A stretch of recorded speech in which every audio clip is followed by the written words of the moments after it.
वैशाख मास महात्म का 27वां अध्याय। मैथिली जी कहने लगे कि वैशाख मास में कौन कौन सी तिथियां अत्यंत पुण्यकारक हैं, उनमें क्या क्या दान करना चाहिए और किसने इनको प्रख्यात किया। तब सुति देव जी कहने लगे कि वैशाख मास की सब ही तिथियां अत्यंत उत्तम हैं।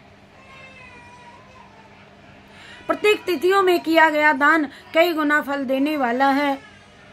संपूर्ण तीर्थ करने से जो फल मिलता है, जो फल प्राप्त होता है, वैसा ही फल एक एक तिथि में स्नान, दान, तप, हवन, पूजा आदि करने से प्राप्त होता है। कथा श्रवण करने से तत्काल मुक्ति मिलती है। रोगी तथा पीड़ित भी इस कथा के श्रवण से कृतकृत्य हो जाते हैं। जो कोई बिना स्नान दान इन दिनों व्यतीत करता है, उसको गोवध और कृतघ्न, पितृघाती तथा आत्मघात का पाप लगता है। जल स्वाधीन है तथा शरीर भी स्वाधीन है, फिर स्नान में संकोच क्यों किया जाए। दरिद्री, धनवान, लंगड़ा, लूला, अंधा, नपुंसक, विधवा स्त्री, बालक, वृद्ध, युवा सभी को वैशाख मास का सेवन करना चाहिए। वैशाखोक्त धर्म सुख से साधने के योग्य है और जिसने अधिक और कुछ शुभ नहीं, इससे अधिक और कोई भी शुभ नहीं। जो कोई नीच इन सुलभ धर्मों का पालन नहीं करता, उनको नरक का भागी होना पड़ता है। इसमें कोई संदेह नहीं। जैसे दही को मथ करके मक्खन निकाला जाता है, वैसे ही इस मास की तिथियों को अलग अलग बताता हूँ। चैत्र के महीने से सब मेष की संक्रांति हो, तब पापों के नाश करने वाली अमावस्या को कई गया जी करने का फल मिलता है। मैं नरक और पितरों का एक पुराना इतिहास तुम्हें कहता हूँ। जब पृथ्वी में सावर्णी मनवंतर का राज था, 30वें कलयुग के अंत में जब सारे धर्म नष्ट हो गए, उस समय अनर्त देश में धर्मवर्ण नाम का एक ब्राह्मण हुआ। उसने इस घोर कलयुग में मनुष्यों को तापों में रत देखा और सब मनुष्य अपने वर्ण धर्मों से हीन हो गए। तब एक दिन वह ब्राह्मण महात्माओं के सत्र यज्ञ देखने के लिए पुष्कर क्षेत्र में गया। वहां पर ऋषि मुनि शास्त्रानुकूल पुण्य कथाओं का वर्णन कर रहे थे। कोई कोई कलयुग की प्रशंसा भी कर रहा थे और कहते हैं कि सतयुग में भगवान 1 वर्ष भर की तपस्या से प्रसन्न होते थे, तो त्रेता में 1 मास और द्वापर में 1 पक्ष में, किंतु कलयुग में परंतु कलयुग में उससे 10 गुना फल भगवान के स्मरण मात्र से ही हो जाता है।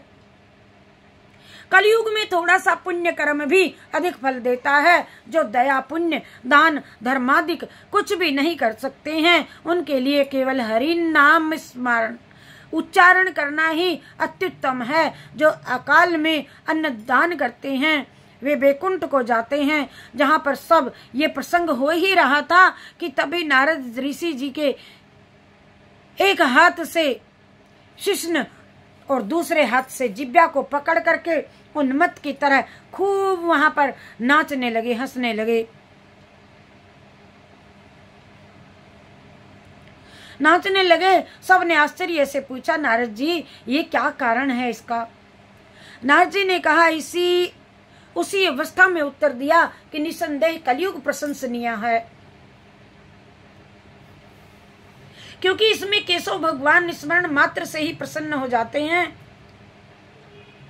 और तब भी मैं तुमसे कहता हूं कि शिश्न, इंद्रियों और जिब्या को वश में करना अति कठिन है। जिसने इन दोनों को वश में कर लिया है, वह साक्षात जनार्दन के तुल्य है। अतः इस कलयुग के आगमन पर तुम्हारा यहाँ ठहरना ठीक नहीं है। सो पाखंड में भूमि को त्याग करके अन्यत्र ऐसे वचन सुन करके तुम्हें जाकर के कहीं विचरना चाहिए। वह सब मुनि ऐसे वचन सुन करके यज्ञ समाप्त करके कहीं अन्यत्र पर्वतों पर चले गए। धर्म वर्ण भी यह सुन नैष्ठिक ब्रह्मचर्य व्रत धारण कर, छाल के वस्त्र पहन, कमंडलू हाथ में ले, जटा बढ़ा करके कलयुग के अनाचारों को देखने लगे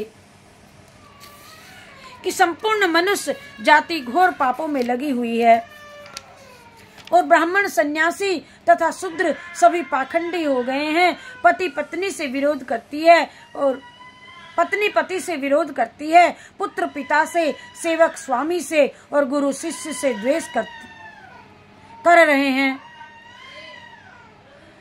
सब ब्राह्मण शूद्रव्रत हो गए हैं, वेद कहानी मात्र रह गए हैं। वेद विरुद्ध कर्म करना साधारण बात नहीं है। वेदों के विरुद्ध बात करना साधारण बात हो गई है। भूत पिशाच प्रेत आदि की पूजा सब करते हैं। संपूर्ण मनुष्य कुकर्मों में लगे हुए हैं। कुकर्मों में प्राण